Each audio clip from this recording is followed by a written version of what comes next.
समरे चिन्तया स्थितं रावणं चाग्रतो दृष्ट्वा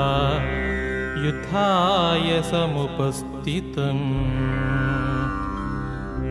दैवतैश्च समागम्य द्रष्टुमभ्यागतोरणम् उपागम्य ब्रवीद्राममगोस्त्यो